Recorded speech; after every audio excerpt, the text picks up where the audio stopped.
Unfortunately, it's been cloudy and super humid for more than a month now. Some days are so humid to a point where if I walk outside to go get mail, for example, my face and clothes will start to get wet, which means road surfaces and especially painted lines are extra slippery. Not to mention it's fall, so lots of loose leaves on the ground as well. This is definitely not a good combination, so instead of moto vlog, this is gonna be a moto podcast. But besides the weather, the reason why I haven't street ride and motovlogged for a good minute is because I have just been so focused on pursuing what I want most for my riding quote-unquote career, which is be a better and safer rider while having fun. And I think the best way to achieve my goal is through repetition within a safe environment. I have tracked like 3 times before, but this year I started taking it a little more serious and doing it often. By often, I mean like 13 track days deep within 5 months. I improved a lot. My PR for the 3-mile T East track went from 3 minutes flat to 2:31. As for the 2-mile T West track, it went from 2 minute flat to 1:49. Although a part of my progression was due to hard work, but receiving correct guidance and support from track instructors and friends definitely accelerated my achievement. Also, I would like to add that yes, lap times are a good indicator on your progression as a rider, but that shouldn't be your sole focus. Because let's say your main goal for that track day is to get better with body positioning. And even if you didn't end up achieving a new PR that day, but since you improved and or gained experience with what you intended to work on, that's a win to me and it should be celebrated. Now let's rewind back to the start of this year. I started tracking my electric mini bike, but since majority of the go-kart tracks don't allow electric, so I made the decision to sell it for a gas dirt bike. And now, I have this sexy 2022 Honda CRF 125S small wheel. Sheesh. Y'all don't understand how many times I broke my neck to look at this handsome boy. Are there more powerful mini motos out there that's better suited for the car track? Absolutely, like the Ovale or KX65.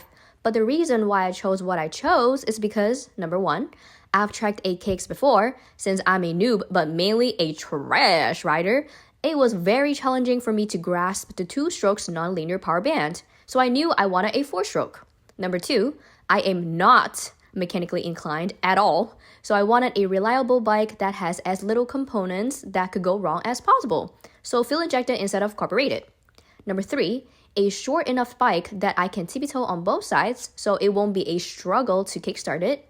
Number four, fully manual, mimic as closely to my 400 as possible in that sense. Number five, has a kickstand so I can park anywhere. With all these conditions, I narrowed it down to wanting a 2019 and up Honda CRF 125F small wheel and ended up getting a 2022. Also, turns out it comes with an electric start, definitely a huge bonus, especially for not having to kickstart it a bajillion times on a cold winter track day. Since the 125 is going to be my track-only bike, with the occasion of joyriding around town or practicing drills in empty parking lots, I had a Sumo converted. I honestly don't remember all the mods by heart, but I'll just put them on the screen and you guys can pause it to read if curious. Lastly, although the 125 is much lighter than the 400, but it still weighs more than 2 times my body weight. So it was a struggle for me to lift it onto the stand. I failed so many times. Someone even called me slacking in 4K, which I'm absolutely not going to show y'all the footage because it was embarrassing.